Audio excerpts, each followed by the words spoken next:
Para aqueles que não me conhecem, eu me chamo Tiago Trindade e nós abrimos esse convite para o que será uma apresentação, uma abordagem, uma análise biomecânica de um determinado exercício, ou seja, nós selecionamos um tema muito específico, mas perceberemos que ao longo da apresentação vamos desmembrar o tema em várias discussões, inevitavelmente.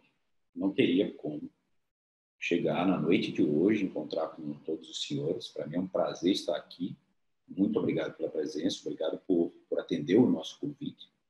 Mas eu não poderia chegar hoje para me ater especificamente a uma análise do Freud, sem antes enfrentar uma série de outras questões, de outras discussões que vão nos encaminhar para o que será essa análise biomecânica. Já vos adianto que a análise biomecânica dá-se-á em torno de um exercício e dos seus possíveis desdobramentos, porque nós temos outros movimentos que a ele se assemelham e podem ser aplicados numa mesma sessão.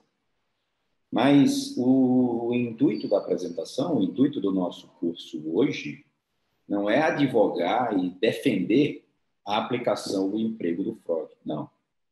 Na verdade, o que nós estamos propondo é que saiamos daqui com o entendimento do que vem a ser aquele exercício que é caracterizado como um movimento absolutamente factível, absolutamente aplicável, absolutamente útil, a depender do nosso domínio, ou seja, do domínio que nós obtenhamos sobre determinada situação. Eu quero dizer com isso que o Freud, ao passo que não é um exercício indispensável, já vos adianto esse ponto de vista, ele também não pode simplesmente ser rechaçado pelo fato de fugir do convencional, das rotinas do que nós observamos nas salas de musculação, enfim, em vários ambientes de treinamento. E nós vamos entender exatamente o porquê. Por que ele não seria imprescindível, indispensável, e por que nós não podemos simplesmente, a partir do momento em que observamos aquele movimento, rechaçar sua utilidade sem conhecer algumas ponderações, e esse é o nosso objetivo da noite de hoje. Enquanto profissionais do movimento, tentar entender aquele exercício e, sobre ele, tecer alguns juízos de valor, e, ao final, decidir sobre a sua utilidade para a nossa rotina, para as nossas prescrições, para o nosso ofício, ou simplesmente o porquê que nós nunca aplicaremos, independentemente da demanda, porque, de repente, nós podemos concluir aqui o seguinte: olha, pelo que eu entendi, o Freud pode ser perfeitamente substituído pelos exercícios A, B, C, ou outros que sequer serão discutidos na noite de hoje.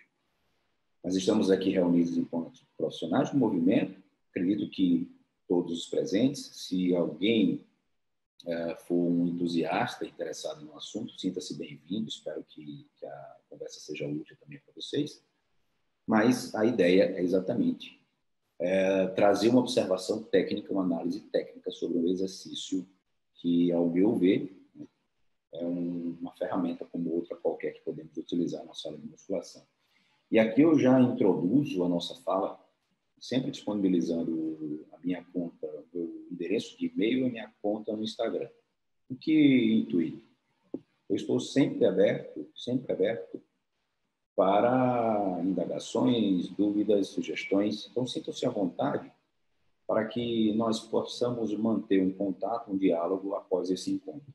Aqueles que estão me conhecendo hoje, é um prazer imenso estar com vocês. E sempre que possível, né, sempre que for útil para vocês, mantenham esse diálogo, porque para mim é por demais prazeroso. Tudo bem, meus amigos? Vamos iniciar o que será a análise biomecânica do exercício Freud, e eu sempre gosto de utilizar esse trocadilho, sem cinesiolatria, ou seja, sem uma adoração exacerbada a esse movimento, a esse exercício, não só a ele, a qualquer um outro que está à nossa disposição, que faz parte da nossa rotina de prescrições de prática, mas também sem cinesiofobia.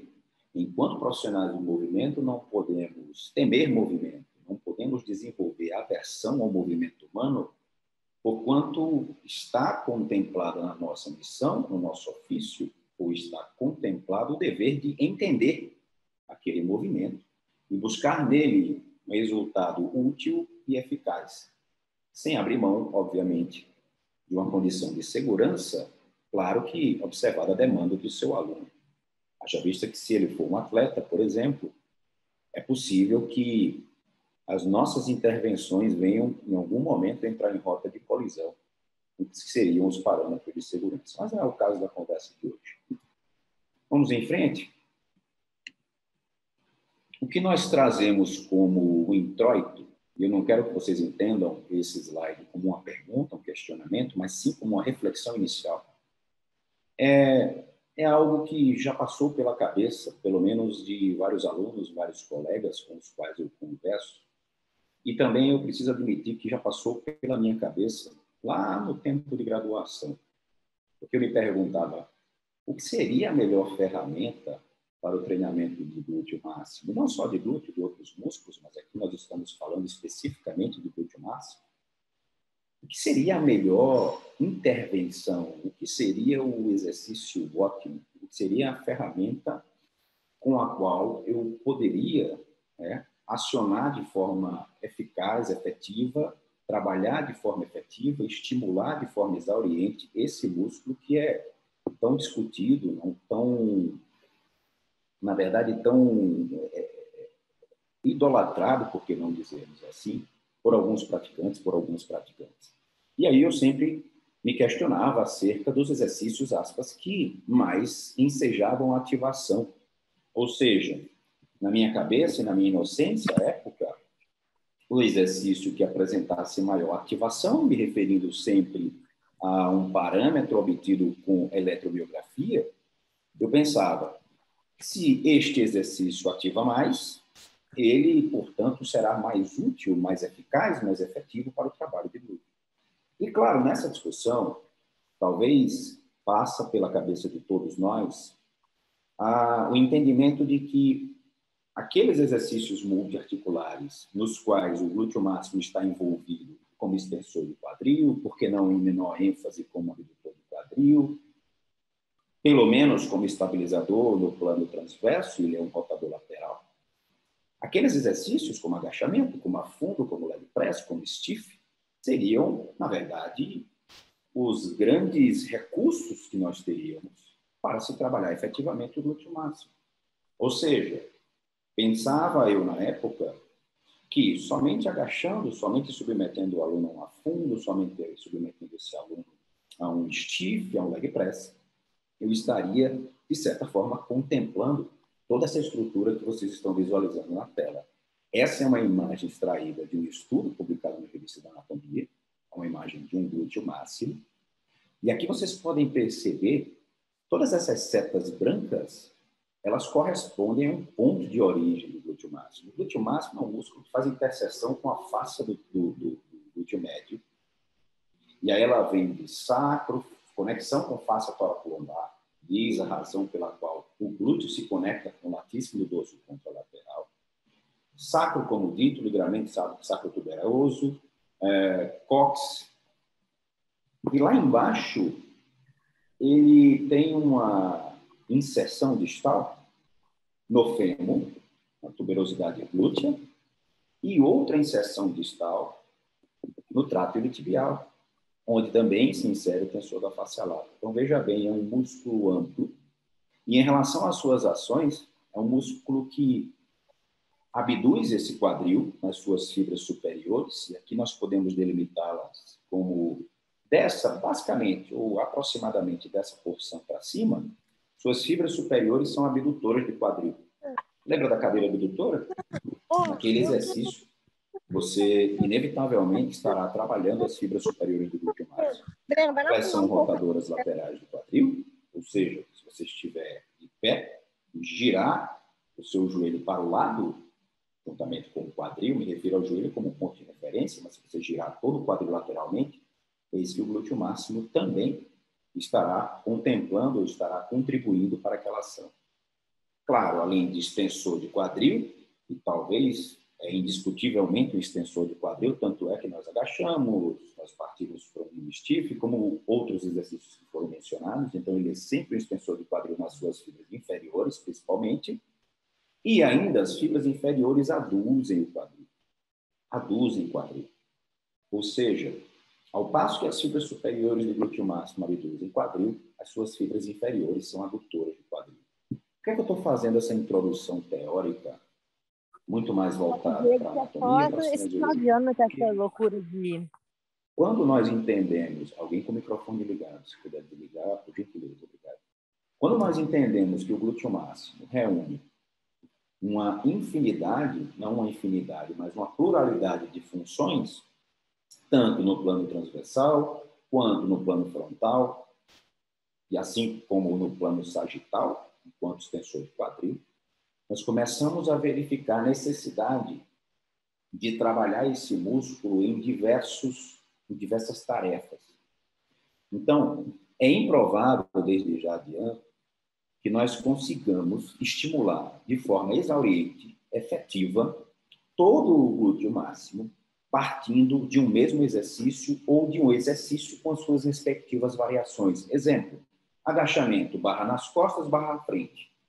Inevitavelmente, se você consegue uma ativação a mais, uma ativação a menos, aspas, me refiro à atividade eletromiográfica, para o glúteo máximo, o plano de movimento será o mesmo.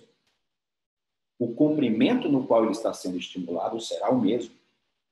Portanto, não espere, eu me refiro a adaptações morfológicas, hipertrofia, inclusive, não espere grandes modificações se você está levando o seu aluno para um treino de glúteo, ok. E aí você começa no agachamento, barra nas costas, barra na frente. Depois vai para o leg press, depois vai para um leg press horizontal, depois você joga um stiff. Por mais que você entenda que há variação de exercícios, nós, como profissionais do movimento, quando analisamos o músculo especificamente, glúteo máximo, percebemos que ele está sendo estimulado em comprimentos semelhantes, ou seja, ele está sendo levado a um estiramento e, ao final desse estiramento, você está impondo uma carga relevante, porque é assim no agachamento, é assim no leg press, é assim no stiff. Ele está sendo estimulado no plano sagital em todos os exercícios. E, ao final, você diz, variação é tudo. Como eu variei, eu estimulei de forma efetiva esse glúteo máximo, não preciso mais nada. E nós vamos perceber que não é bem assim que funciona. E para percebermos que não é assim que funciona, nós precisamos entender um pouco do que é a anatomia do glúteo máximo para discutir a cinesiologia mais adiante. Professores, voltando à história que eu contava, lá na graduação, eu iniciei os meus primeiros experimentos com a eletromiografia, incluindo a avaliação do glúteo máximo. Um desses experimentos ensejou a publicação na revista Isokinetics de variações de profundidade de agachamento e variações também de modalidade, barra frente, barra as costas, o que ali está denominado como front squat e back squat. Tudo bem. Só que na época, eu associava muito a efetividade do exercício a, aspas, ativação, atividade eletromiográfica. Eu achava assim, se ativar mais, eu vou conseguir, ou eu vou ter em torno desse estímulo uma perspectiva de hipertrofia, de adaptação morfológica. Com o tempo, nós começamos a estudar morfologia muscular, ou seja, nós começamos a estudar hipertrofia, já por ocasião do mestrado, foi quando nós iniciamos e conduzimos nosso trabalho com ultrassonografia para avaliar a hipertrofia de glúteo. Lá nós fizemos uma pré-exaustão na cadeira extensora, seguimos para o leg press. E percebemos que a pré-exaustão de quadríceps na cadeira extensora não potencializou a hipertrofia de glúteo máximo no leg press. Essa era uma hipótese discutida desde 2003 na literatura, iniciada ou sugerida inicialmente por um autor chamado Augustsson. Augustsson e colaboradores de 2003. Mas voltando. E aí, nesse trabalho que nós conduzimos com a eletromiografia, verificamos o seguinte, olha, se eu aumento a profundidade do agachamento e comparo com o paralelo, eu não obtenho vantagem para o aumento da atividade eletromiográfica, aspas, ativação. Vou usar um termo que é mais popular, ativação. Portanto, eu devo esperar que o agachamento paralelo hipertrofie mais do que o profundo. Seria isso? Tempos depois, nós começamos a entender que nós não podemos utilizar o termo ativação, baseado em atividade eletromiográfica, para prenunciar ou para predizer adaptação morfológica. Se você entender isso, para mim é um passo adiante que estamos conquistando. Tudo bem? Não entenda a adaptação, perdão, não entenda a autoativação como maior perspectiva de hipertrofia. Maior atividade eletromiográfica pela média, maior hipertrofia ao final do estímulo. Não. Eu já posso adiantar uma condição ou uma situação, uma leitura, que nós podemos, talvez, concluir categoricamente que é a seguinte: se eu fosse buscar aqui o exercício que mais ativa o glúteo máximo, estou falando de atividade eletromiográfica, eu teria um forte candidato. O meu palpite, se alguém me perguntar, professor, qual é o exercício que mais ativa, do ponto de vista de atividade eletromiográfica, que mais ativa o glúteo? É o hip thrust. É sem dúvida o hip thrust. Porque no hip thrust você leva o glúteo a um comprimento reduzido, tudo bem, com um braço de momento para a extensão do quadril aumentado em relação aos seus sinergistas, nós vamos entender melhor isso nos slides seguintes, e mais, você consegue ali sustentar altas cargas, porque no hip thrust é possível que alguns indivíduos sustentem maiores cargas, inclusive quando comparado com o agachamento. Não por acaso o Breto Contreiras publicou um trabalho em que o hip thrust ensejou medidas altíssimas de média de pico de atividade eletromiográfica. Portanto, o que ativa mais não hipertrofia mais ou não enseja maiores respostas, me refiro à adaptação morfológica.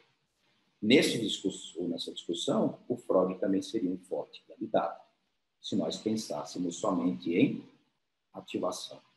Repito, o Frog seria um forte candidato, se o nosso intuito fosse buscar alta ativação de glúteo máximo. Guardem essa fala.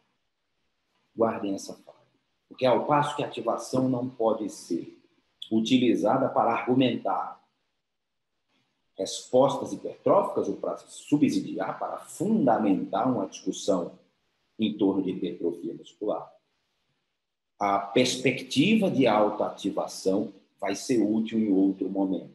E aqui já vos adianto o seguinte: é prematuro ou é prematura qualquer discussão quando nós colocamos em lados opostos exercícios como frog e agachamento, como frog e afundo, como frog e leg press, para nos referirmos a o melhor para glúteo. Por que eu faço esse se eu posso fazer esse? Entendam que mais adiante nós vamos perceber que não podemos colocar ambos lado a lado para confrontá-los, entre aspas. Por quê? Vocês já devem ter ouvido falar naquelas discussões em torno do básico, o básico bem feito, o básico funciona, e eu não quero ser clichê. É claro que o básico funciona, principalmente quando estamos nos referindo a estímulos que serão úteis, ou pelo menos estímulos que nos trazem maiores perspectivas de adaptações morfológicas de hipertrofia. É claro que o stiff será um exercício útil para glúteo, que o agachamento frontal ou barra nas costas será um exercício útil para o trabalho de glúteo, que o leg press, que o afundo principalmente, que na minha opinião, este exercício, ou seja, agachamentos unipodais, e aí eu concordo, aliás, quem sou eu, né? Modestamente, eu concordo com o autor Michael Doyle, quando ele no livro Avanço no Treinamento Funcional se refere aos agachamentos unipodais como o melhor ou a melhor ferramenta para o trabalho de músculos extensores de quadril. Fato. No entanto, não sei se vocês conhecem alguém nesse perfil, mas, por exemplo, nesse slide, aqui do lado esquerdo, podem me observar treinando Renata, minha esposa.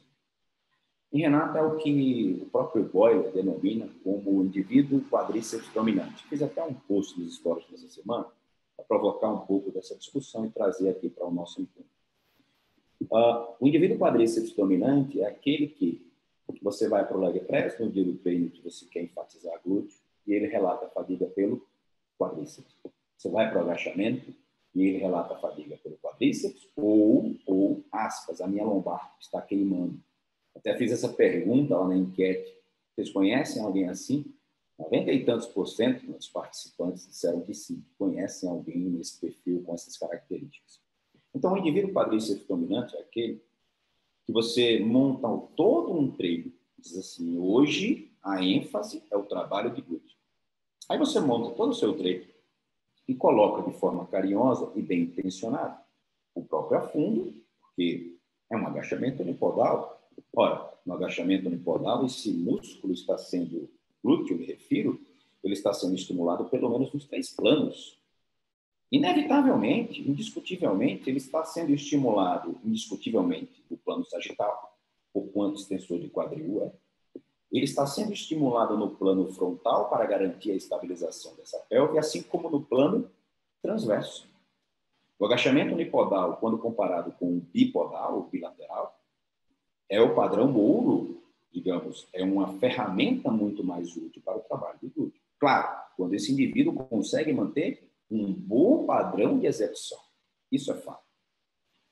No entanto, percebam que todos esses movimentos que estão sendo ilustrados na tela guardam um ponto em comum. Não sei se vocês conseguem notar, mas em todos eles, a resistência está sendo crescente de forma paralela ao aumento do comprimento do músculo. Pode escolher qualquer um.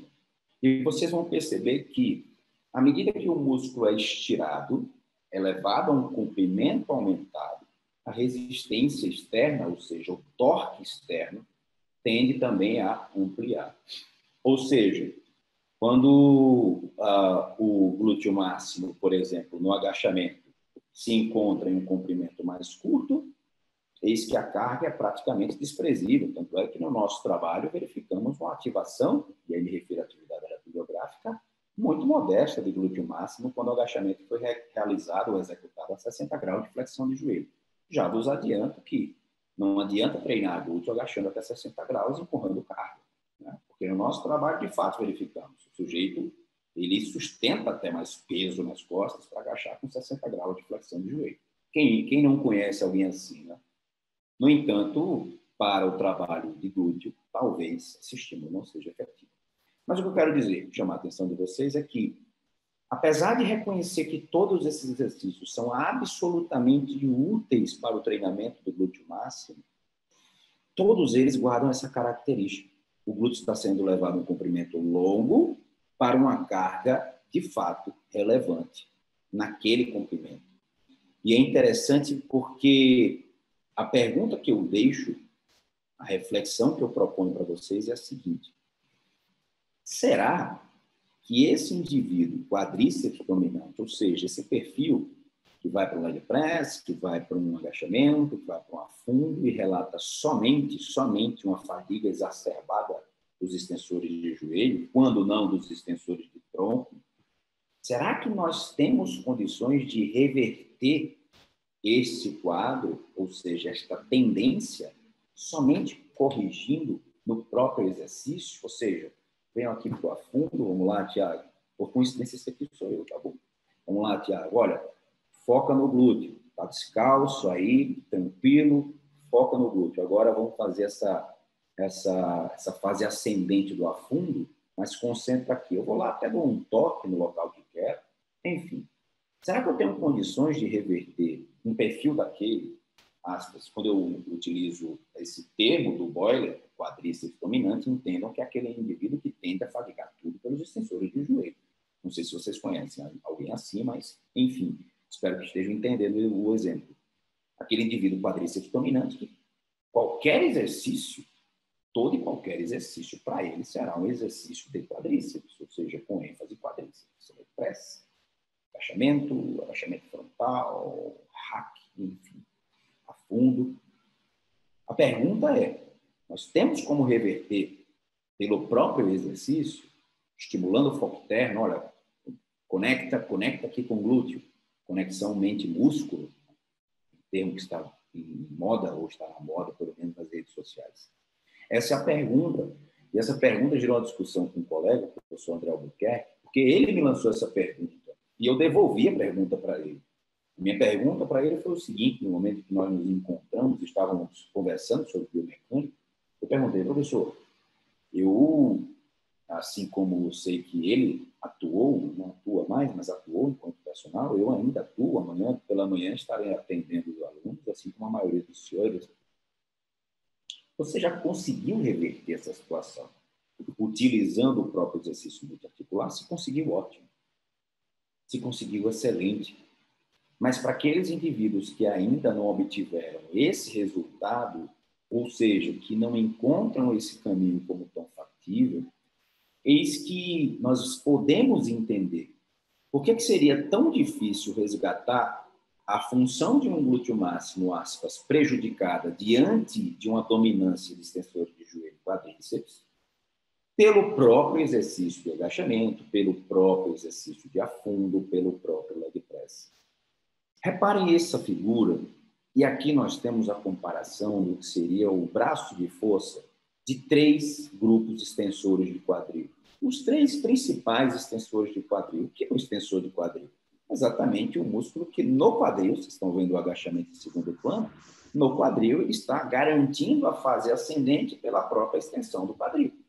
São eles o glúteo máximo, um extensor primário de quadril, principalmente nas suas fibras inferiores, adutor magno, um músculo que muito se aproxima em termos funcionais do glúteo máximo, assim como o glúteo máximo, adutor magno é monoarticular, assim como o glúteo máximo, adutor magno é composto por fibras paralelas, isso garante a ele uma capacidade de grandes discussões articulares, assim como o glúteo máximo.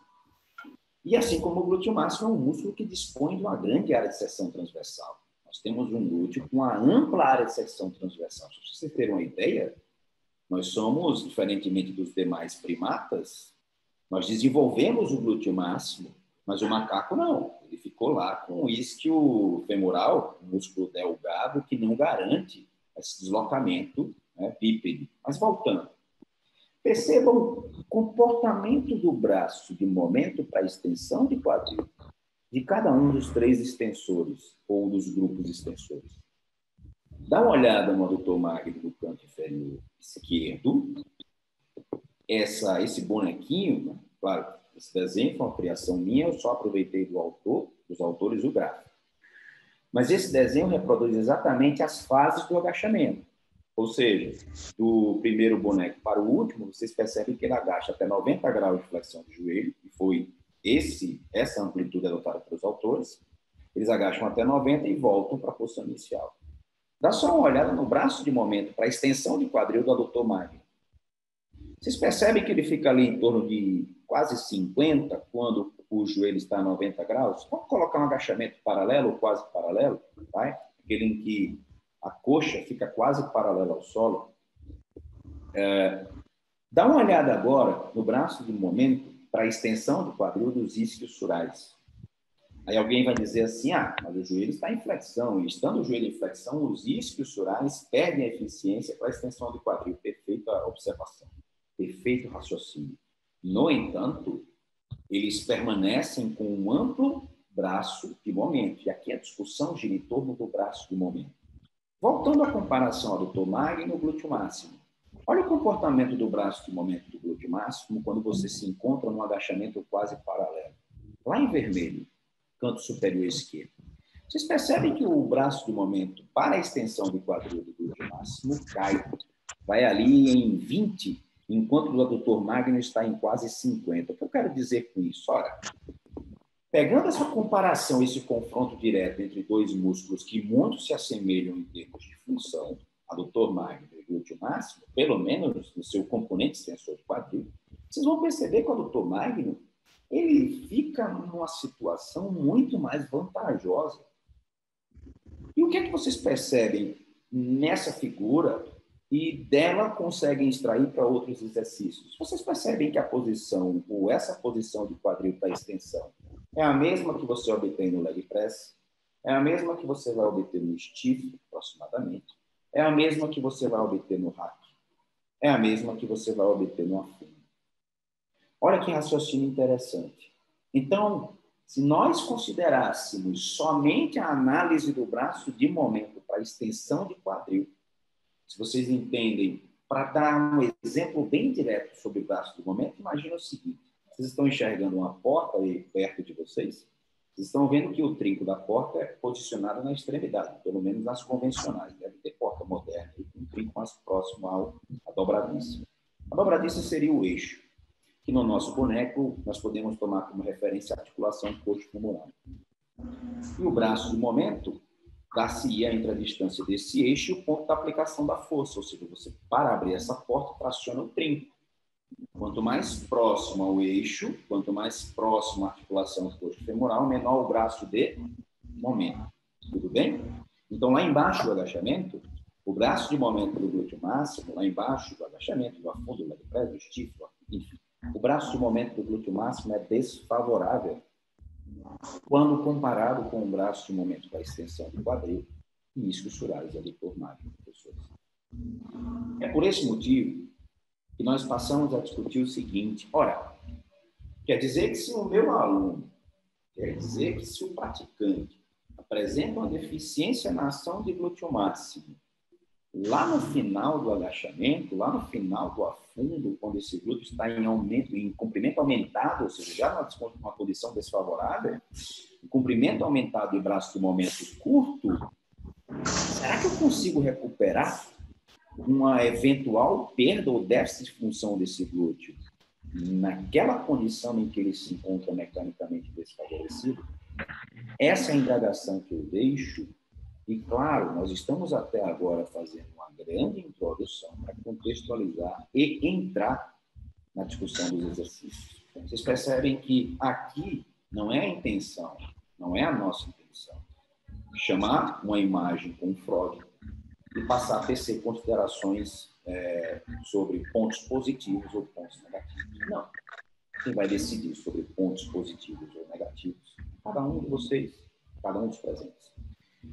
Só fazendo uma ressalva, na verdade, um registro reiterando o que é de conhecimento de todos. Quando nós falamos de estímulo para hipertrofia, quando nós estamos discutindo hipertrofia, não é o caso ainda, mas se nós estivéssemos discutindo hipertrofia, indubitavelmente, empregar cargas relevantes, ou seja, altas cargas, em comprimentos musculares longos, via de regra, condição obtida com mais facilidade por ocasião das ações excêntricas, parece essencial para maximizar a hipertrofia muscular. Ou seja, já adianto que se nós trabalhássemos o aluno somente para o frog, pensando em hipertrofia, já que neste exercício o músculo parte de um comprimento não tão amplo para o seu encurtamento, ou seja, para o seu menor comprimento, nós não teríamos uma boa ferramenta para uma perspectiva ou para uma resposta relevante. E aqui me refiro à hipertrofia muscular. Tudo bem? Para hipertrofia, de fato, parece ser interessante levar o aluno, levar o praticante a comprimento aumentado. E me perdoem, não é o caso do encontro de hoje, mas se vocês percebem esse movimento no V-Squat unipodal, aqui eu tenho, na minha avaliação, uma das melhores condições para se trabalhar o glúteo máximo em comprimento longo por ocasião de uma sobrecarga em ação excêntrica. Comprimento aumentado, ação excêntrica e apesar, claro que há ressalva, apesar de o braço de momento do glúteo máximo estar em desvantagem em relação aos seus sinergistas. Entendem que a questão não é só de braço de momento? Quer outro exemplo? O pullover é um exercício palalatíssimo? Claro que sim. Mas o pullover ativa mais o peitoral? Claro que sim. O peitoral está numa condição de vantagem em relação a braço de força, ou seja, braço de momento para a extensão do ombro. No entanto, no pullover, o latíssimo está sendo levado a um comprimento aumentado. O raciocínio é o mesmo. Se nós fôssemos discutir alta ativação em braços de momento para a extensão do quadril, agachamento, leg press, stiff seriam exercícios contraindicados quando a perspectiva do aluno, quando o objetivo do aluno fosse a hipertrofia do glúteo máximo. Entendem que não é só braço de momento? E se fosse só braço de momento para a extensão, o frog e o hip thrust seriam os únicos exercícios a incluir no treino com ênfase em glúteo. Tudo bem? Então, guarde essa informação. porque de agora em diante nós vamos passar a questionar o que, na verdade, já adiantamos.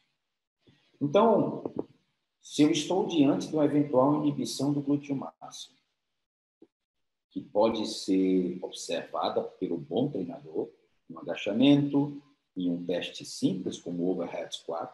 Se você não tem uma ferramenta de testes, de avaliações, trate de iniciar. Me manda um direct, que eu já, sei lá, disponibilizo um manual da NASM, um manual da NASM, para você, pelo menos, começar a entender o que uma avaliação, um teste traz de respostas. Eu vou apresentar um dos próximos slides. Mas é possível que estejamos diante, e esse é o caso do Renato, no passado era o caso do Renato, é possível que nós estejamos diante daquele indivíduo quadríceps dominante, que só falha no agachamento pelo quadríceps e pelos tensores de tronco, né? Aquela aspas, minha lombar está queimando no agachamento. É possível que entre ele e alguém que mantenha o domínio do glúteo não haja diferença em relação à carga erguida. Os dois podem erguer perfeitamente o mesmo peso. Inclusive, aqui no vídeo, nós estamos agachando e ela poderia estar fazendo este mesmo movimento, cumprindo esta mesma tarefa, às custas de substituições. Que substituições? Ora, pensa para ser mais direto aqui.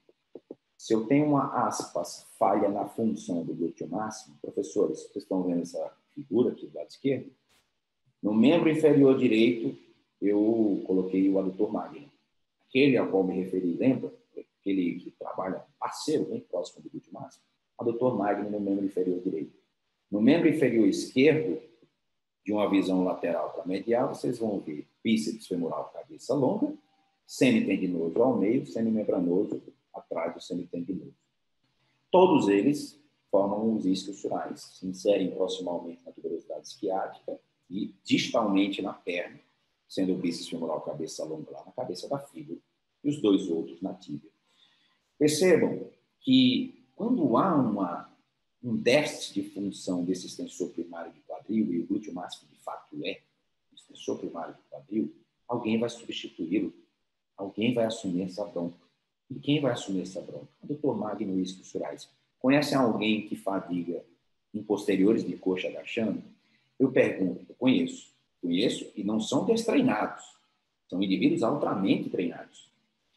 Será razoável esperar uma fadiga no agachamento bilateral pelos posteriores de coxa? Claro que não.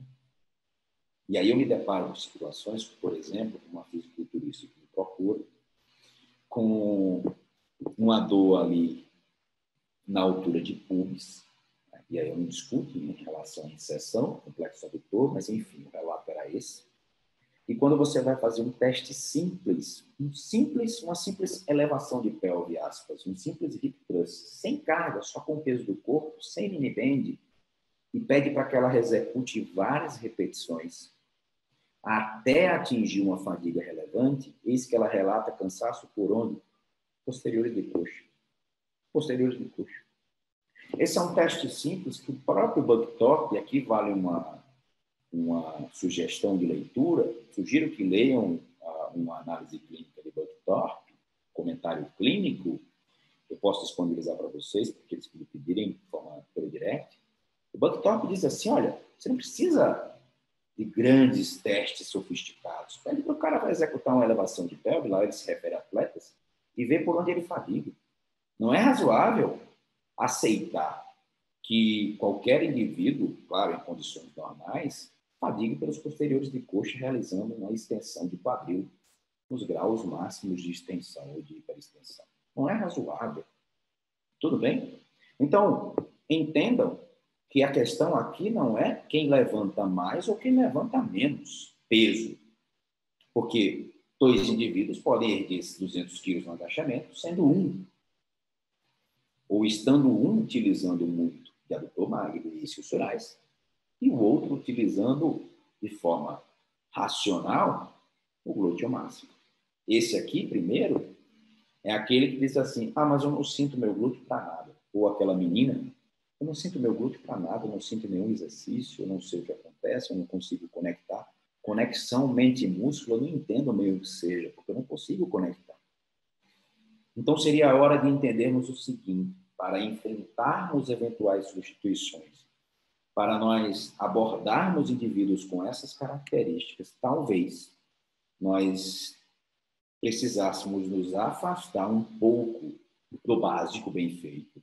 Eu sei que o básico bem feito é útil, eu diria imprescindível, mas às vezes é preciso regredir, aspas, um pouco e partir para outras ferramentas que tornar-se-ão básicas. Porque este exercício, ou esta manobra, para alguns alunos ou para algumas alunas, em uma determinada época, foi o básico. Vocês entendem isso? Era essencial. Não é que eles seriam exercícios acessórios. Eles eram exercícios imprescindíveis ao início da sessão, que eu denominava, ou que atribuía a denominação de exercícios preparatórios.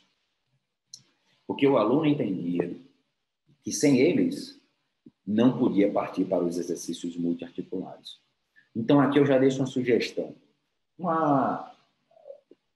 Talvez uma tarefa, uma dinâmica que vocês podem fazer em casa. Chama o namorado, chama a noiva, chama a esposa, enfim.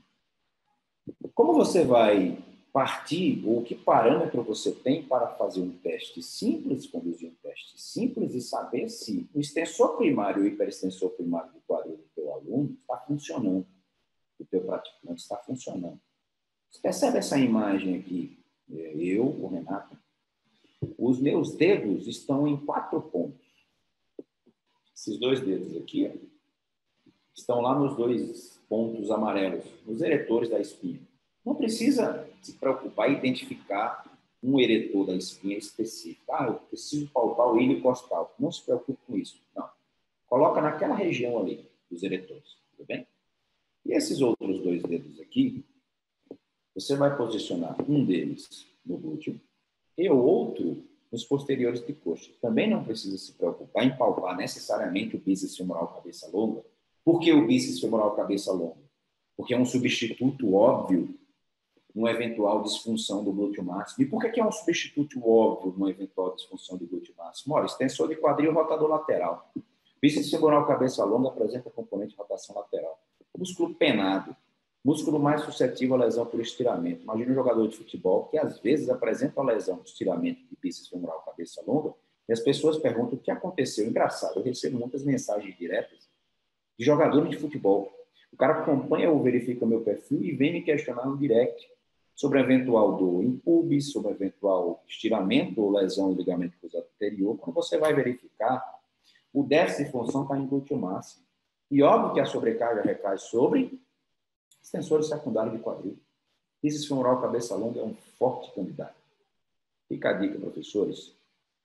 Em uma eventual sobrecarga posterior de coxa, não descarte avaliar o glúteo máximo, ok? Portanto, vocês vão posicionar os dedos dessa forma. Os 2 aqui sobre eretores, esses outros 2, um em glúteo máximo e outro nos posteriores de coxa. Esse toque é bem leve, é muito leve.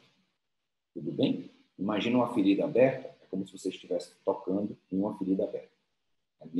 Nessa magnitude do toque. E aí você vai pedir para que ele flexione o joelho. Por que ele vai flexionar o joelho? Para diminuir ou para minimizar a eficiência dos posteriores de coxa na hiperextensão de quadril. Segundo Adalberto Brain Capandi, autor do livro Fisiologia Articular, volumes 1, 2, 3, na minha opinião, uma das grandes obras da cinesiologia que nós temos disponível, apesar de Capandi ser um médico ortopedista francês, Capandi diz que os isquios surais sequer deveriam apresentar eficácia ou deveriam contribuir de forma efetiva para a extensão do quadril em uma condição de hiperextensão. Ou seja, a partir de um quadril neutro para a hiperextensão, os isquios surais perderiam a sua eficácia pela demasiada redução do braço de momento para a hiperextensão do quadril. Mas voltando, ainda assim, flexiona o joelho e realiza uma hiperextensão do quadril. Em que condição? Você vai comandar o seguinte, olha, de forma suave, sutil, leva o calcanhar em direção ao teto. Então, ela vai retirar a coxa, como vocês estão vendo aqui, ó, joelho flexionado aproximadamente 90 graus, leva o calcanhar em direção ao teto. O que vai obrigá-la a executar uma hiperextensão de quadril. Vocês estão vendo os 4 dedinhos?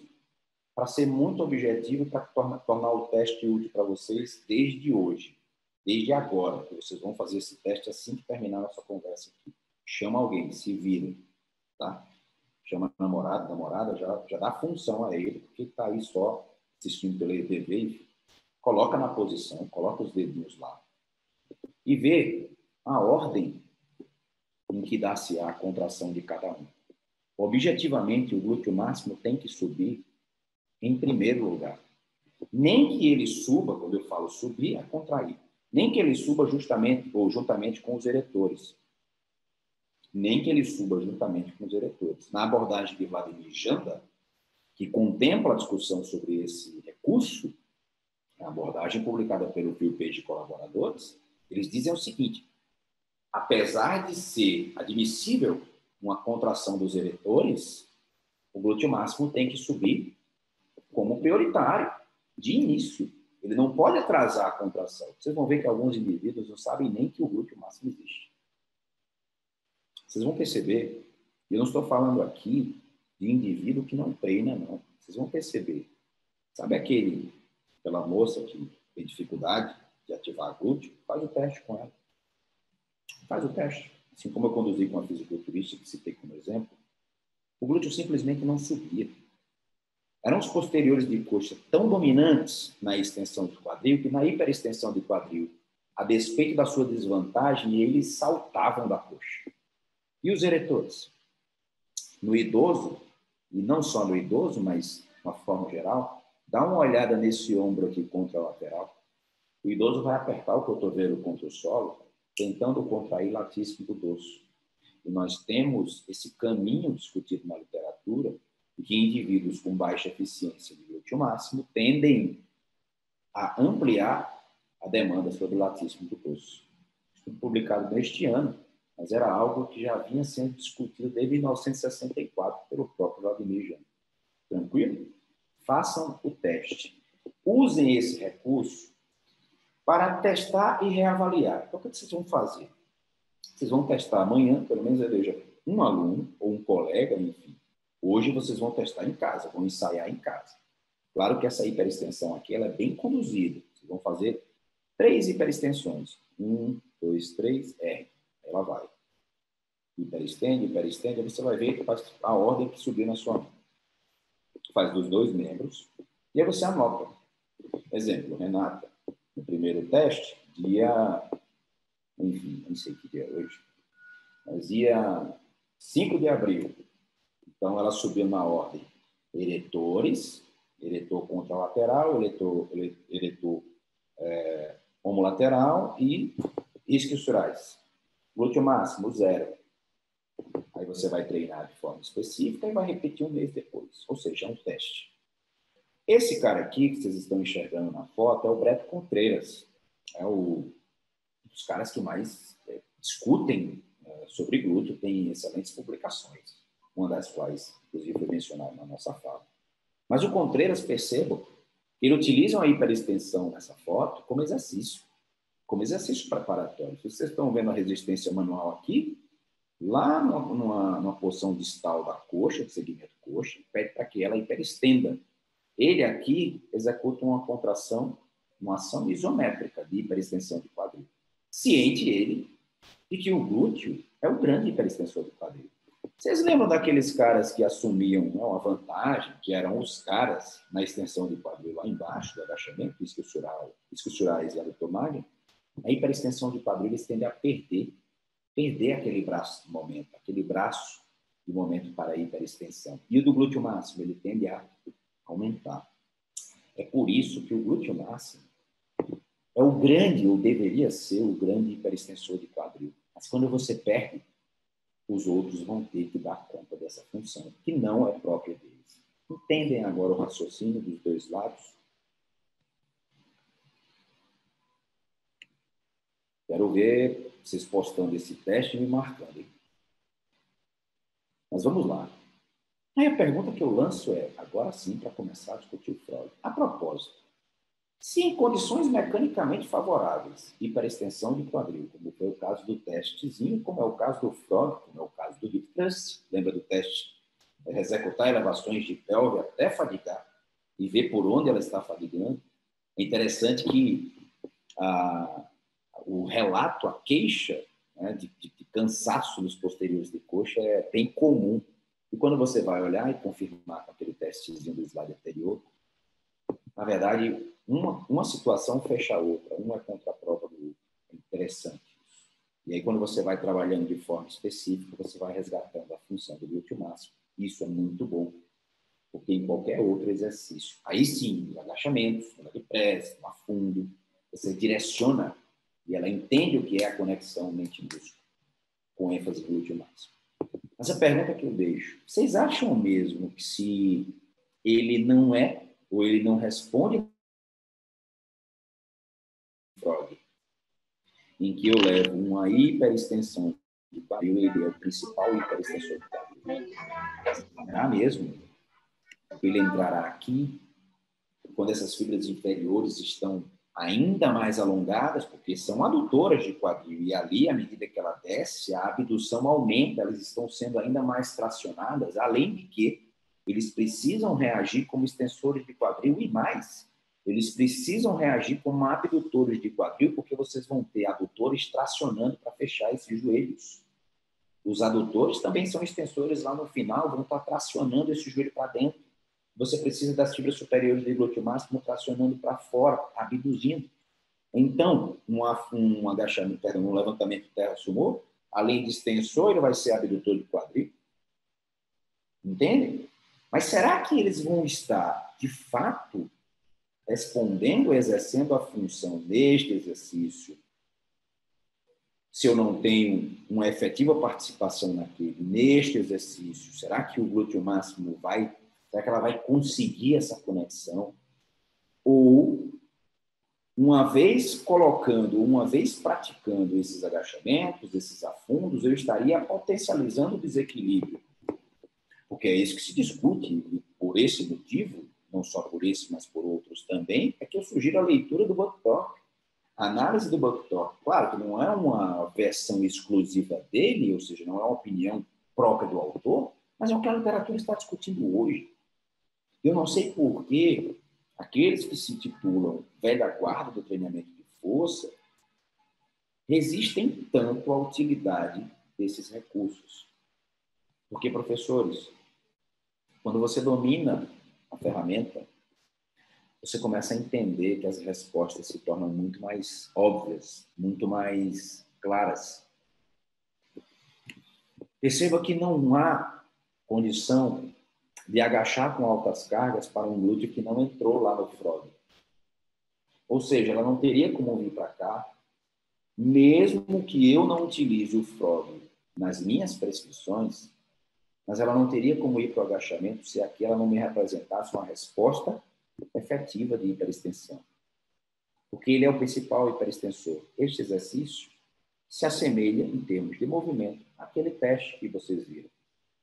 Entende o porquê do teste?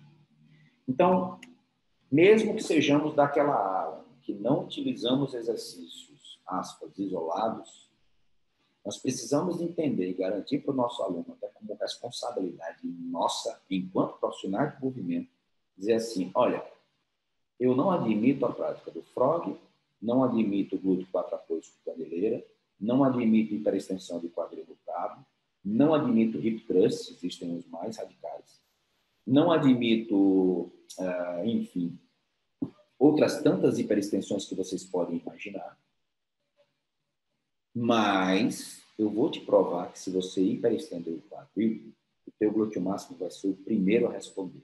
Isso você precisa comprovar para o seu aluno. É responsabilidade nossa.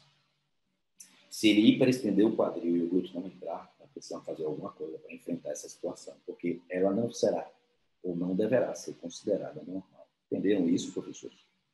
Por isso que ela sai daqui de uma preparação, um frog, para um agachamento, um levantamento sumô. Depois volta de uma preparação do frog para ir a um agachamento com intensidade, com carga relevante, para aquele indivíduo, para aquele, não é o caso dela, esse vídeo era só para ilustrar, que se queixa de fadiga nos extensores de tronco, eu jogo um exercício para flexores, não para extensores fadigados. E mais à frente nós vamos discutir essa sobrecarga em extensores. Novamente, ela já vem para um outro exercício que não é uma pré-ativação, mas já faz parte também, ou seja, um recurso de extensão do quadril em comprimento curto para ir para um longo unipodal. Lembram das características do agachamento unipodal? Depois ela sair do afundo, um agachamento unipodal, em que o glúteo está sendo, de fato, demandado em 3 planos, ela vem para uma desaceleração aqui, enfatizando a fase ascendente. Olha, desacelera, desacelera. Depois ela volta para o frog, uma nova pré-ativação, para ir novamente para um agachamento unipodal, trabalhar esse glúteo em comprimento longo. Perceberam um detalhe no vídeo? Vocês perceberam que nessa sessão, ela, a todo tempo, e claro, aqui não está completa, porque eu precisava, não é o caso da apresentação de hoje, mas eu precisava agregar as abdutoras, entendem? As abdutoras em vários ângulos de flexão do quadril. Estou falando aqui de plano sagital. Vocês perceberam que o tempo inteiro ela vai e trabalha comprimento curto e joga para um comprimento longo. Perceba que a carga no comprimento curto, a intensidade imposta ali, via de regra, é menor. Essa exceção poderia ser observada, por exemplo, para um hip thrust. Como dito, no hip thrust, ela teria capacidade de erguer maiores cargas. No entanto, professor, por que você não vai logo para o hip thrust e vem para cá? No hip thrust, você teria participação, além dos extensores de quadril, de quadríceps e de extensores de tronco, professores. Por isso que o frog, se nós pudéssemos ilustrar, ele seria um exercício ainda mais, aspas, isolado para o glúteo máximo. Não tem como isolar. Mas, na comparação, seria um exercício em que eu levaria o glúteo máximo numa condição mais próxima à sua função, ou tornar obrigatória a sua resposta. Seria o frog. Porque, lembra, os outros extensores de quadril estão numa condição desfavorável para este movimento aqui. Quanto mais ela progride no movimento, quanto mais ela sobe, mais desfavorável se torna para o adutor magno e isquiosurais. E, em tese, mais deveria demandar o glúteo máximo. E aí vamos para o frog, né? Finalmente chegamos à análise do frog. E por que eu utilizaria um exercício como o frog, caracterizado por uma hiperextensão de quadril? Neste vídeo, vocês observam que há a colocação de uma hip bend acima do joelho. Hip bend acima do joelho. Por que a hip bend? Porque, além da hiperextensão do quadril, eu estou estimulando o glúteo máximo em uma abdução. Porque sei que, além de extensor e hiperextensor, o principal hiperextensor do quadril é o glúteo máximo, porque por isso que estamos insistindo tanto em levar essa praticante a uma hiperextensão. O principal hiperextensor do quadril é o glúteo máximo, mas além da hiperextensão, eu ainda estou impondo uma tarefa a mais ao glúteo máximo, a abdução. Além da abdução, eu estou conseguindo uma rotação lateral, pelo menos estimular a rotação lateral, pelo menos fazer com que ela se concentre nessa tendência ou nessa intenção de manter um quadril em rotação lateral. E aí, há uma observação muito interessante quando você lê o livro da Carol Watts, Cinesiologia, a Mecânica Patomecânica do Movimento Humano. Aquela autora, na página 617, vai dizer o seguinte: os clínicos podem aumentar a ativação. Os clínicos podem aumentar a ativação do glúteo máximo se combinam exercícios de rotação lateral com abdução e hiperextensão. Eis que você combinou as 3 ações em um único exercício. Professores, se nós estivéssemos aqui falando e advogando a favor da, aspas, ativação, o frog seria um dos melhores exercícios, um dos melhores recursos para ativação de glúteo máximo. Aí alguém me pergunta assim: professor, tem alguma publicação na literatura? Não, professores. E vai demorar. Nós já tentamos no laboratório, no nosso laboratório, ensaiar algo do tipo. É muito difícil conduzir um estudo com frog. Não tem como você padronizar a execução do exercício, Ou seja, você teria que forçar uma certa barra na descrição dos materiais imundos. A carga imposta vai ser extremamente difícil. No próximo slide, nós vamos discutir o seguinte. A primeira vez que você for levar seu aluno para o Freud, você pode ter certeza, ele vai sentir, ele vai apresentar uma queixa de dor lombar. E o que é a queixa de dor lombar? A queixa de dor lombar é simplesmente uma falha do principal hiperextensor de quadril, que não existindo, ele joga para quem? Extensores secundários de quadril, estruturais, adutor magro, e extensores de tronco. Estão tentando fazer isso aqui, ó. Esse elo falhou. Se ele falhou, vem para cá e vem para cá. Ou seja, se você insistir num trabalho bem feito, bem conduzido, você vai perceber que essa queixa de dor, aspas, lombar, e me frustra bastante, colegas, contraindicarem ou condenarem o movimento, alegando que há, aspas, uma sobrecarga em coluna lombar. Professores, nós já passamos desse nível. Mas perceba que aqui o frog é caracterizado por um exercício em que há uma combinação de 3 ações para o glúteo máximo. E no próximo slide nós vamos discutir detalhes. Esse foi um vídeo que eu gravei há muito tempo e resolvi aproveitá-lo na aula de hoje, na apresentação de hoje. Vão analisando o vídeo e vamos por partes. Primeiro, posição do banco. Eu preciso voltar ao slide, peço perdão por isso, para vocês verificarem o seguinte. Essa é uma observação particular minha, tudo bem? Eu vou usar um pouco, mas eu vou falar dessa necessidade ou dessa utilidade de inclinar o banco. E vou expor os meus motivos, obviamente. Você percebe que o banco está levemente inclinado aqui? E, claro, eu improvisei a inclinação, mas você poderia também ter um banco, né, que apresenta essa possibilidade sem a necessidade de suporte do step. Perceba o seguinte, à medida que ela estende o quadril, quando essa coxa estiver paralela ao solo, eu vou tentar até pausar nessa posição. Quando a coxa estiver paralela ao solo, eis que você tem aqui a maior resistência externa. Tudo bem? Imagina, por gentileza, se puder desligar o microfone, eu agradeço. Imagina o seguinte, se esse banco estivesse absolutamente reto, alinhado, esse seria o ponto em que o maior torque externo é obtido, porém, o comprimento do músculo estaria mais curto. E a contribuição dos seus sinergistas, também extensores de quadril, estaria mais prejudicada. O que eu quero dizer? Eu inclino o banco para que, na obtenção do maior torque externo, eu ainda tenha uma certa contribuição de isquiosurais e adutor magno para progredir na hiperextensão. E a hiperextensão vai ser obtida numa condição em que o torque externo será menor. Por isso que eu inclino o banco e sugiro a inclinação do banco. Tudo bem? Então, é uma sugestão, Tiago, mas no livro do Brett Contreras ele utiliza uma superfície reta. Concordo. No entanto, se a observação do modesto professor serve de algo para vocês, clinicamente falando, eu sugiro que utilize a inclinação por esses motivos, principalmente para aquele indivíduo que sente desconforto nas costas. Porque à medida que o torque externo for obtido para extensores de quadril, também o é para a contribuição dos extensores de tronco. Então, você tende a minimizar, na verdade, essa demanda quando opõe ou oferece uma leve inclinação do banco. Vamos para cá.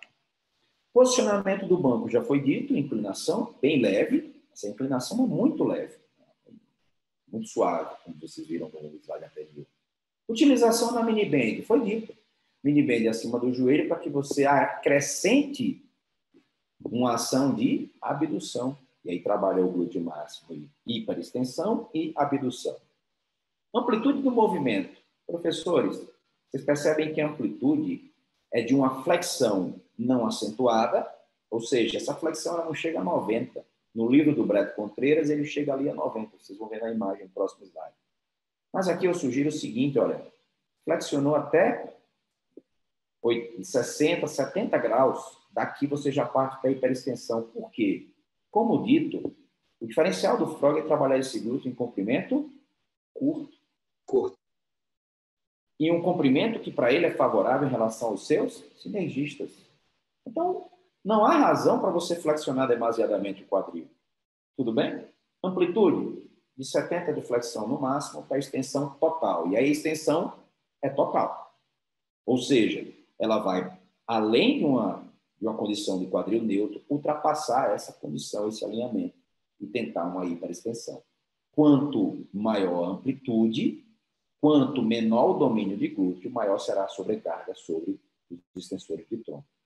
Como é que eu posso retirar? Não é pauta da nossa conversa, mas eu já sugiro o seguinte. Alongamento de flexores profundos, ilíaco-psoas. E aí, professores, procurem alongamentos, opções de alongamento. O próprio livro do Boyer traz algumas opções. Alongamentos de flexores profundos antes de ir para o Freud. Alongamento e massagem sobre complexo adutor de quadril. Ou seja, os adutores, nessa posição aqui, eles serão flexores. Então, o que você está tentando? Retirar a resistência de tudo, aliás, retirar ou minimizar a participação ou a rigidez de tudo que oferecer resistência para a flexão. Porque o que você quer é ganhar amplitude na hiperextensão. Então, sugiro, de forma muito modesta, que antes de iniciar o Freud, passe por uma sequência de alongamentos para flexores profundos de quadril e para adutores de quadril. Se puder incluir as massagens com rolinho de espuma, ótimo. Melhor ainda. E aí depois você segue para o Freud. Carga utilizada. Professores, percebam, nesse exercício, lembra que vocês vão levar o glúteo máximo a uma condição extremamente favorável para ele. Só que lembrem, para os seus sinergistas, extensores secundários de quadril, essa situação é péssima. Ou seja, essa condição é desfavorável. Então, pela lógica e pela observação que nós podemos levar a esse exercício, não é se admitir um emprego de altas cargas. Não é aqui que você vai impor altas cargas. É aonde, professor? Lá no comprimento longo. Mas você só vai para o comprimento longo quando sair daqui. E você, como profissional diferenciado, sabe que nós, quando falamos de hipertrofia muscular, aqui eu vou falar uma frase que eu costumo utilizar nas aulas quando eu falo sobre hipertrofia. Não existe comprimento ótimo para se trabalhar um músculo. Vou repetir. Não existe um comprimento ótimo para se trabalhar um músculo quando se pensa em maximização da hipertrofia muscular. Fechou?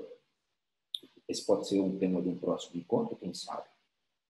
Não existe comprimento ótimo para se trabalhar um músculo quando pensamos em hipertrofia, professores. Para se trabalhar e se maximizar, exaurir um músculo, quando nós almejamos a sua hipertrofia ou maximização da hipertrofia, que não vou me ater à hipertrofia regional, heterogênea, que a discussão já toma um outro rumo. Mas quando falamos de maximização da hipertrofia, o bom profissional vai trabalhar um músculo em comprimento longo e comprimento curto, por ocasião de ações predominantemente concêntricas, predominantemente excêntricas, em todos os planos que aquele músculo, de fato, apresenta algum tipo de contribuição. Fato. A ideia aqui é trabalhar o glúteo máximo em comprimento curto, numa condição que, para os seus sinergistas, também extensores de quadril, será desfavorável. Por isso que a carga cai. Vocês percebem que a resistência aqui, nesse momento que eu estou explicando no vídeo, a resistência é manual. Eu sempre prefiro a resistência manual. Contreras, mais uma vez citando o Brett Contreras, sugere a utilização de candeleiras. Particularmente, eu não gosto, porque há uma tendência de a candeleira provocar uma extensão de joelho. E provocando a extensão de joelho, quem vai entrar em cena aqui? Isquiosurais. Se eles já estiverem dominantes, deixa eu deixar uma sugestão aqui para vocês, muito modesta, professores.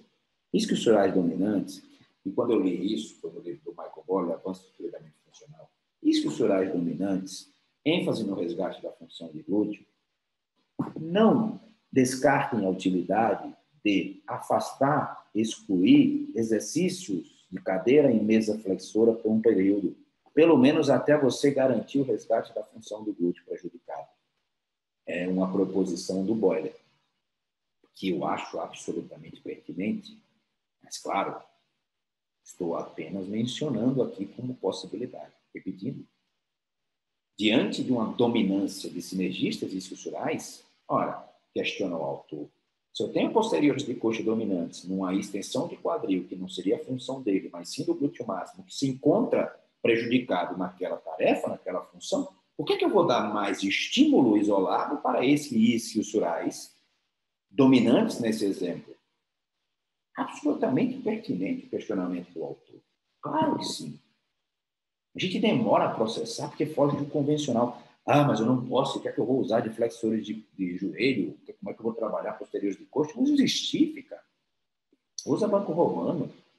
Pelo menos até o momento em que você resgatar esse glúteo. Professores, eu estou passando aqui menções que são absolutamente valiosas para a clínica. Vocês não imaginam o quanto isso surte um efeito positivo. Mas vamos lá. Joelhos flexionados. Por que flexionados? Para minimizar a participação dos isquiosurais. Pés. Calcanhares apoiam um no outro e forçam o que ele está explicando aqui no vídeo, seria essa rotação ou esse componente de rotação lateral, já vista que o glúteo máximo é um rotador lateral do quadril. E lembra da proposição da Carol Watts, de que nós estaremos aqui com o intuito de combinar 3 movimentos que são próprios do glúteo máximo. Braços. Vocês percebem lá no slide anterior que ela faz uma pegada superior? Ok. Eu vou voltar ao slide. Vocês percebem que a pegada lá em cima, aqui eu peço o tempo inteiro para que ela conecte o latíssimo do dorso à ação de hiperextensão do quadril. Aqui eu encorajo a praticante a conectar a ação do latíssimo do dorso à hiperextensão do quadril. Latíssimo do dorso se insere em face tóraco-lombar e se conecta com o glúteo máximo contralateral. Este também apresenta inserção proximal na própria face tóraco-lombar. Portanto, o latíssimo do dorso, face tóraco-lombar, glúteo máximo contralateral formam uma linha funcional, não somente discutida pelo Thomas Maia no livro Pílulas Anatômicos. Há um trabalho do Carvalhais e colaboradores de 2013 que precisa ser lido para os senhores.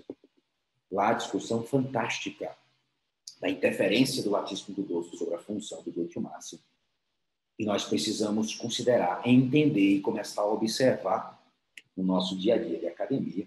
E, portanto, olha só, conecta no que seria uma isometria não forçada, apenas uma conexão, para que ela ancore, aspas, latíssimo do dorso, portanto, face a tóraco-lombar, por consequência, e gere uma certa tração ou estabilização para que o glúteo execute a hiperextensão de quadril. Se o glúteo máximo puxa, qual é a tendência dessa pelve? Inclinação posterior. Se o latíssimo por cima puxa, qual a tendência dessa pelve? Estabilizar exatamente para que o glúteo máximo não acione inclinação posterior.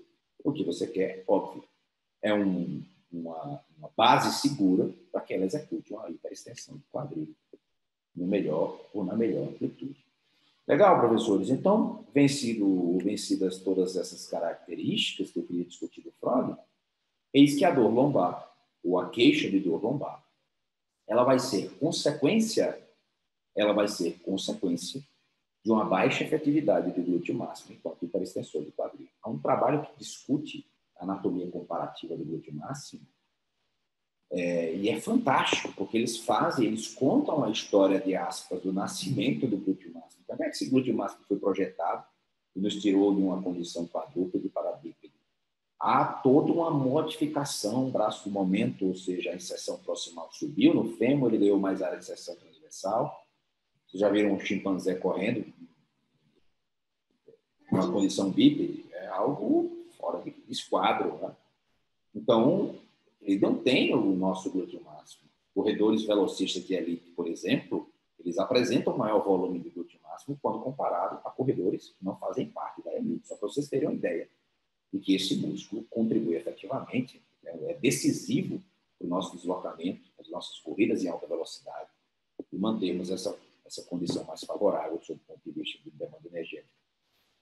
Dor lombar, ela será característica de uma baixa eficiência desse elo de ligação, que é discutido nesse trabalho, que apresenta uma análise de anatomia comparativa.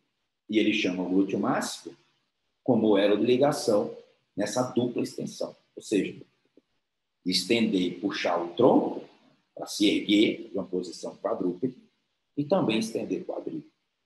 Bem interessante a análise. E se há uma falha nesse elo, obviamente que a demanda virá para cá e virá para cá. Não desanimem com a sobrecarga diante de eretores ou distensores de ponto. Enfrentem-a e vocês vão conseguir. Tenho certeza disso. E geralmente não dura mais do que um mês para você reverter a situação.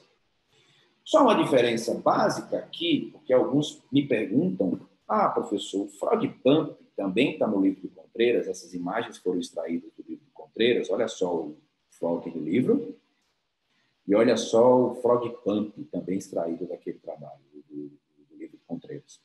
Aqui os dois sendo executados. Vocês percebem os cotovelos aqui contra o solo? Pressionando o solo? Conexão de latíssimo com a extensão de quadril. Esse é o intuito. Mas vamos lá. Há diferença entre os dois? Sim, claro.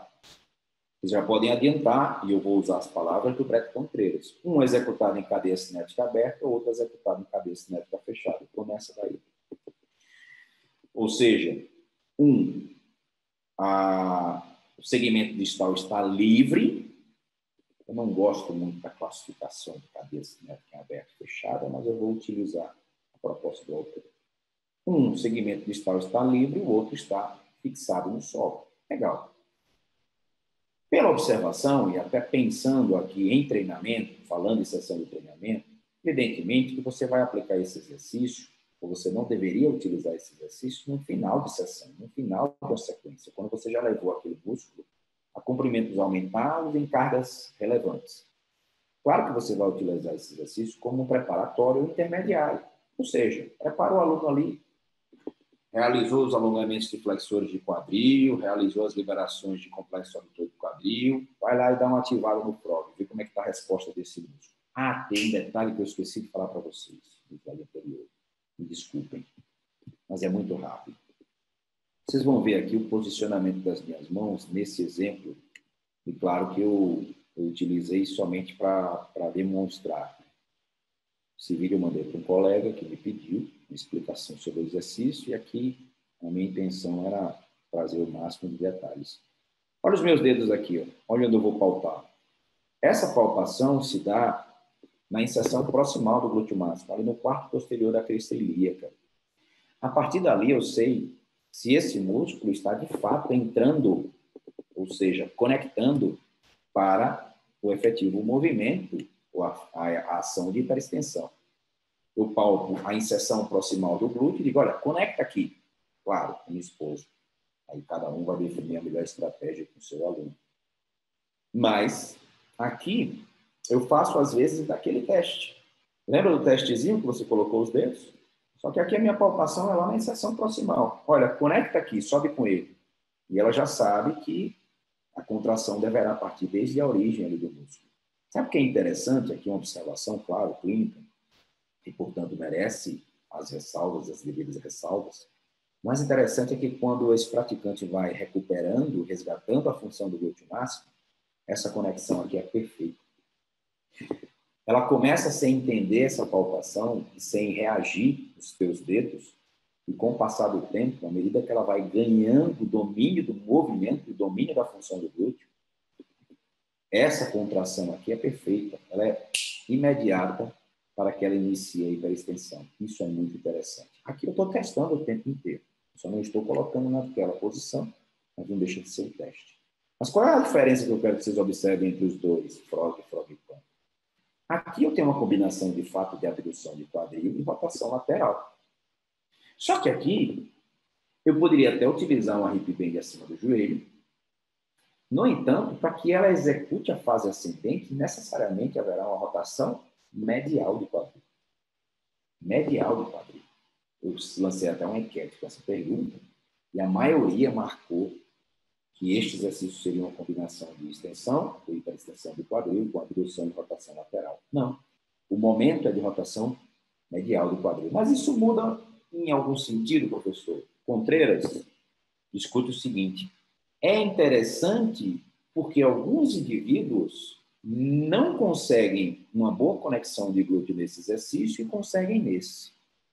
E outros obtêm exatamente uma resposta em sentido contrário. Qual é a sugestão que eu deixo aqui?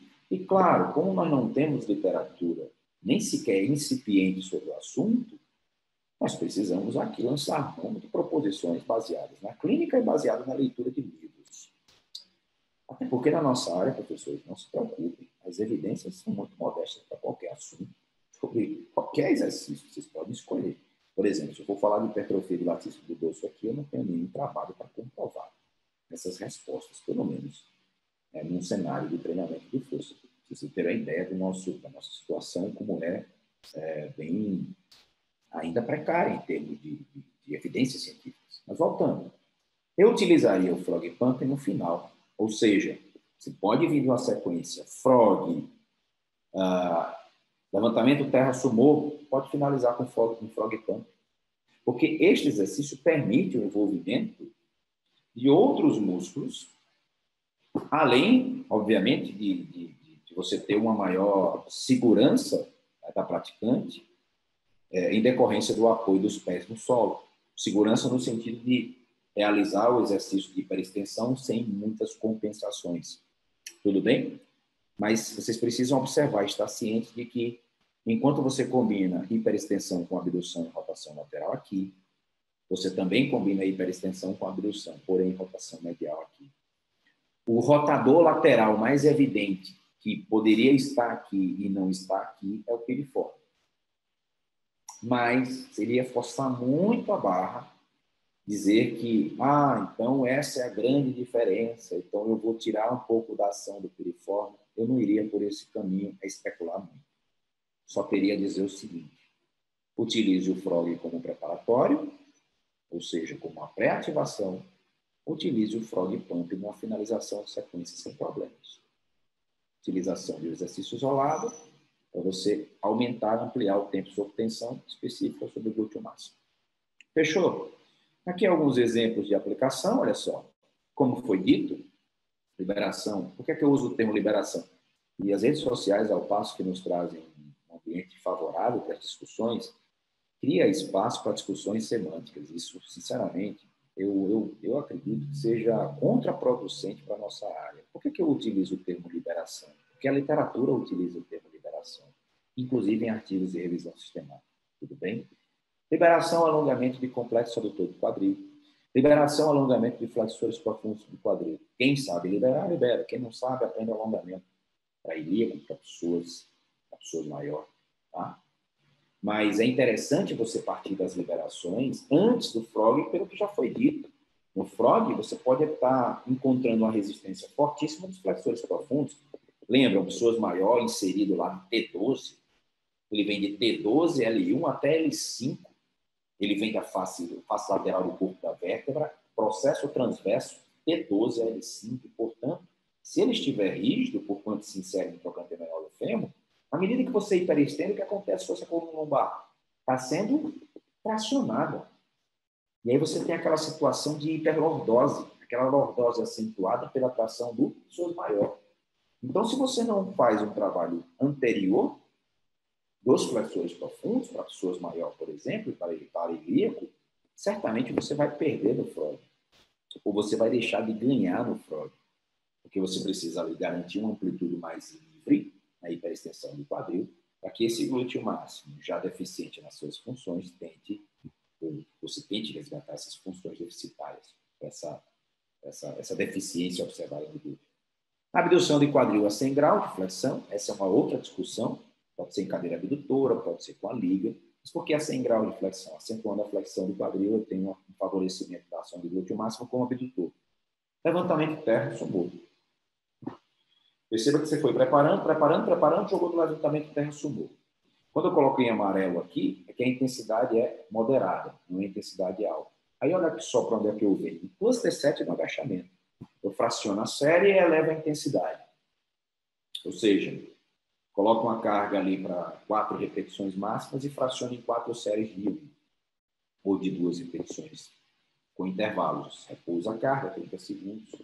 Mas olha que interessante, o cluster não é tema da nossa conversa. Olha o que eu utilizo como descanso ativo. Não é um descanso ativo, é uma preparação para retornar para uma outra série de cluster.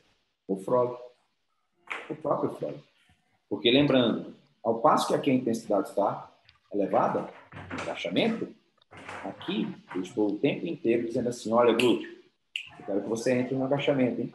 Acorda, quero você. Entende? Essa é a intenção. E uma outra formatação, e a última slide da nossa apresentação. Vocês encontram e não descartem, professores, a possibilidade de se trabalhar na mesma sessão ênfase em latíssimo e ênfase em glúteo. Lembra, a linha funcional é absolutamente coerente.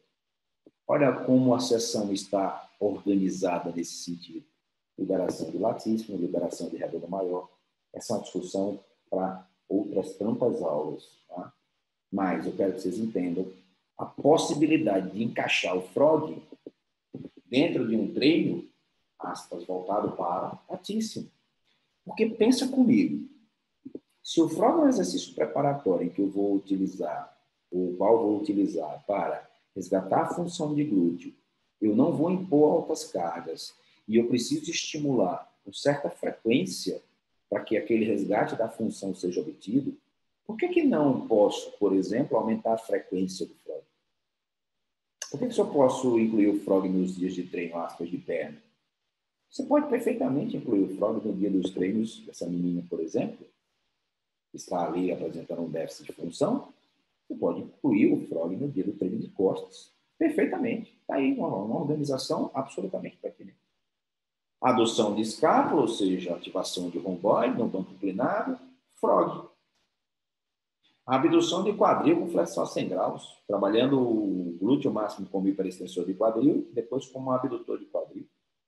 E depois, olha a sequência, pull down com levantamento sumô. O que é o levantamento terra? O que é o stiff? O que são as modalidades de deadlift? A conexão dessa linha funcional, latíssimo do dorso, extensor primário de quadril. Entendem? Latíssimo do dorso, face toracolombar, glúteo máximo. Se alguém falhar, o exercício estará prejudicado. E hoje nós nos deparamos com as seguintes discussões. O exercício A é para o músculo B? Meus amigos, você pode ter o melhor exercício discutido na literatura para determinado músculo. Mas para aquele praticante, ele não entende sequer o que é uma coordenação entre os músculos que deveriam participar. É nego que falha no agachamento pelos posteriores de coxa. É alguém que para no leg press dizendo que não aguenta a panturrilha. Não é o exercício. Tudo bem? Aqui, hip thrust continua. E ali o frog pump. Vocês entendem que o frog pump está no final da sequência. Olha que formatação de treino bacana. Absolutamente, absolutamente coerente. E aí você pode já ousar, se não amanhã, pelo menos a partir da próxima semana, incluir alguns exercícios, não estou me referindo aqui somente ao frog, pode ser um hip thrust, incluir alguns exercícios nos intervalos das suas puxadas e remadas. Faz só isso. Faz só isso. Estimula, encoraja a interação do aluno, encoraja que o teu aluno mantenha ou entenda essa conexão entre glúteo máximo e latíssimo do dorso. E esse você vai estar dando um passo adiante para os dois lados. Só para fechar, Vladimir Janda discute em um dos livros, aliás, em uma das páginas do livro de Phil Page, quando eu me refiro a Vladimir Janda, porque a proposição é dele, obviamente que interpretada pelo Page. Não descarte iniciar a avaliação de uma cervicalgia crônica pelo déficit de função de glúteo máximo. Olha que interessante. E, para tanto, ele percorre exatamente a via funcional estabelecida via face toracolombar. Algo fantástico. Professores, com isso, eu encerro essa modesta apresentação. Eu agradeço muito a participação de vocês. Para mim, eu fico muito feliz com a interação que houve esses dias que antecederam o nosso encontro. Vocês foram fantásticos e vocês me motivam bastante a buscar outros encontros, novas apresentações, novas discussões. Eu acredito que para eu formatar esse material foi muito difícil, porque eu queria incluir outras informações e retirar foi bem complicado. Mas eu espero que tenha atendido a expectativa, pelo menos da maioria. Mas a sugestão que eu deixo é o seguinte: nós falamos de um exercício, falamos sobre um exercício para o qual não há grandes discussões na literatura. Pelo menos não há artigo científico específico. Portanto, tentem, para entender um pouco mais, tentem buscar nos livros fundamentação para subsidiar, primeiro, as suas aplicações, ou seja, se decidiu pela utilidade do exercício por empregá-lo nas suas prescrições, tentem entendê-lo, com base na literatura que existe, que, diga-se de passagem, é absolutamente incipiente, e tentem entender também, tecnicamente, até para criticar, porque me decepciona bastante visões críticas de colegas absolutamente precipitadas, muitas vezes baseadas em eletromiografia, enfim, não vem ao caso. Mas entendam ao máximo, independentemente de optar por aplicar ou simplesmente afastar das suas prescrições. Se for aplicar, pratique antes, sinta na sua pele, veja como é, veja as dificuldades que seu aluno vai encontrar. Veja que quando ele posicionar no banco, ele vai dizer, está muito alto, eu não consigo flexionar o quadril, desce um pouco mais, para depois levar para as suas prescrições. Como dito no slide inicial, sem medo de movimento e sem idolatrar movimento, sem adorar movimento.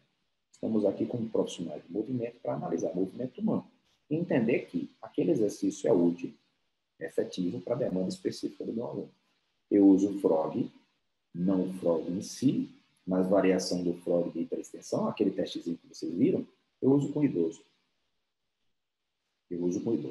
Claro que eu não vou colocar o idoso no frog, é uma execução difícil para ele. Mas a hiperextensão do quadril a partir do solo, eu uso. O uso é uma ferramenta, para mim é básica. Para mim, é básica. E uso o frog com boa parte das minhas alunas. Forma absolutamente adequada e como exercício que deve ser tratado como outros qualquer. Aliás, como demais. Agachamento, afim, leg press. Tudo bem? Então, se vocês quiserem interagir, fiquem à vontade. Eu agradeço a presença de todos. Estou aqui à disposição, professor. Se ela abrir o microfone, por favor, vamos evitar alguns xingamentos. Estou brincando. Se quiser, Professor. Ou se quiser usar o chat. Professora Laís?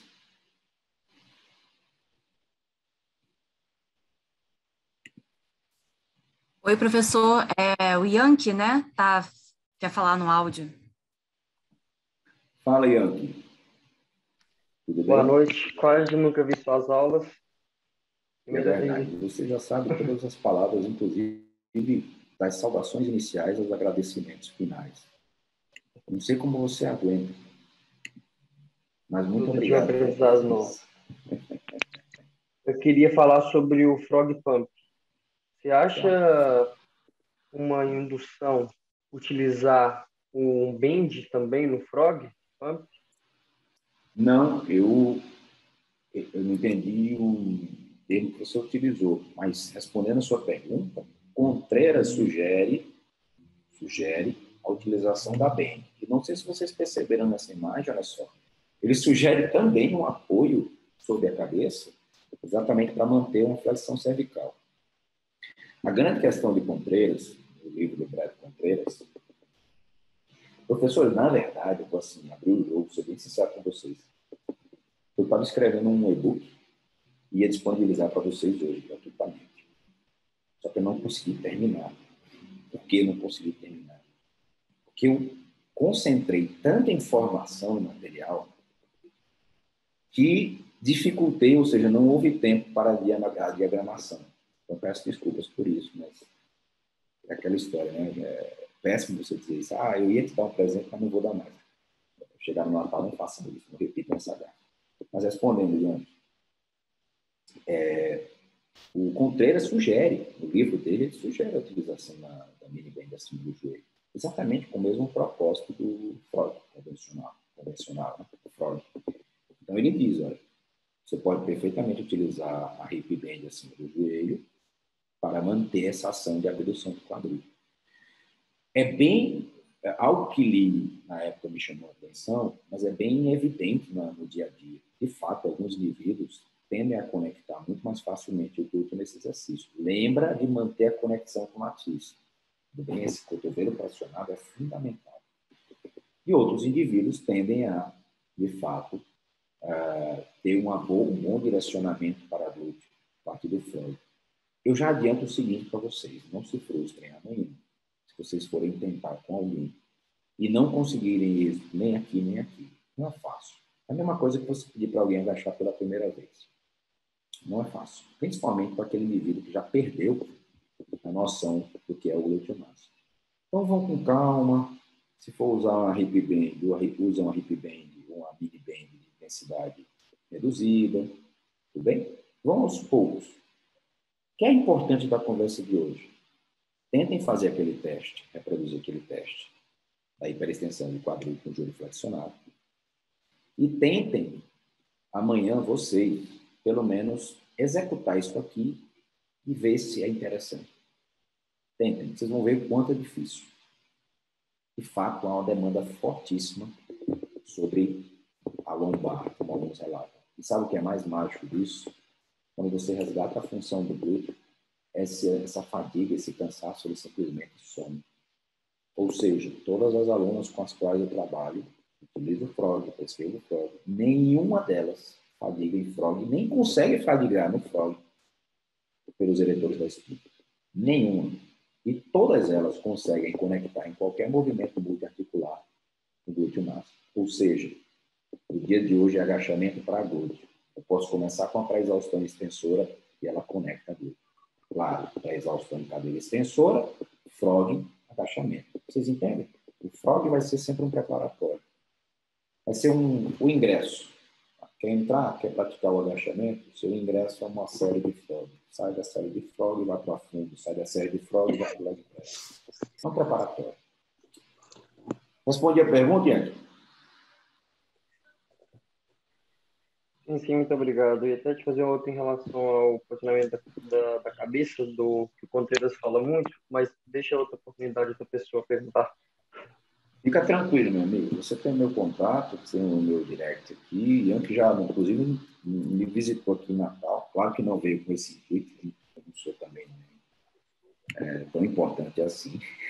Assim, aliás, mas ele veio aqui a Natal, me deu notícias e nós conseguimos encaixar um treino lá na academia. Foi bem interessante. Se vier a Natal, por favor, mandei notícias dos professores. Alguém quer falar algo? Poxa, eu não estou encontrando a barrinha lá da... Professor, Manda, professor. posso lhe fazer uma pergunta? Claro. Na realidade, é uma inquietação que eu tenho há muitos anos, né? Desde a vez que eu venho acompanhando. O Frog que está sendo hoje passado, né? Já vi o Jonato também passando desde o ano passado, vários vídeos dele postados aí nas redes sociais dele, e o senhor também. Só que tem um tipo de frog que é unilateral que a gente vê no Smith. E eu sempre tive uma ressalva por achar ele no Smith, ele de uma forma que quando você tem a extensão, né, do quadril, eu vejo o quadril rodar. Então, de uma forma dinâmica, você tem um pouquinho dessa escoliose. Aí eu queria saber em relação no Smith, o que é que você acha dessa proposta? Se ela poderia ser feita de outra forma, ela deveria ser retirada ou tem alguma forma em que eu possa incluir, além do frog, né? O frog normal que a gente estamos conversando hoje, que é o bilateral. O que é que o senhor acha? Entendi. Uma boa pergunta, mas lembrando que quando nós estamos diante de uma hiperextensão de quadril do Smith unilateral, eis que nós não temos caracterizado o frog. Nós já descaracterizaríamos o exercício, partiríamos da análise de uma hiperextensão de quadril unilateral. Se está havendo essa rotação, ou seja, essa tendência à rotação, que pelo entendi, da pelve, nós precisamos lembrar da interferência dos flexores profundos do quadril, principalmente em pessoas maiores.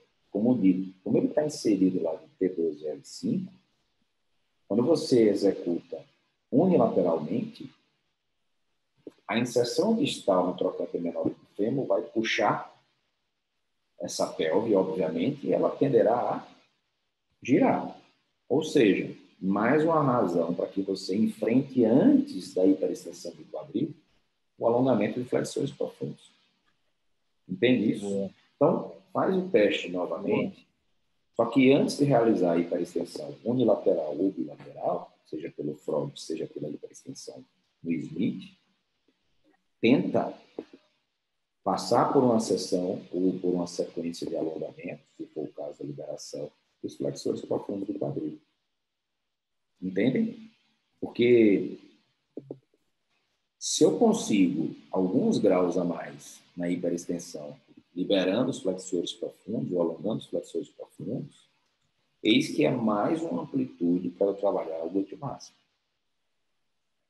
Então, vai para o glúteo a quatro apoios por caneleira, vai para o frog, vai para a extensão do quadril do cabo, faz uma liberação ou um alongamento, uma liberação e ou um alongamento de flexores profundos do quadril e de adutores de quadril. Faz isso antes, e vocês vão ver que há uma tendência do praticante de conectar muito mais facilmente o extensor primário do quadril e do glúteo máximo. Tranquilo? Professora Laís, professor, respondeu a sua pergunta? Sim. Professora Laís, quer um recado? Oi, Thiago, tudo bem? Tudo Não, bem. por enquanto não. Pode deixar eles fazerem a pergunta, se o tempo para o senhor também estiver adequado. Professores, eu quero só aproveitar esse finalzinho de nossa conversa para registrar o seguinte: o nosso encontro é uma idealização da Uniguaçu. Eu sou professor, pós-graduação na Uniguaçu, tanto de biomecânica e cinesiologia, em que eu trato especificamente desse tema, quanto em outras pós-graduações, musculação avançada, fisiologia do exercício.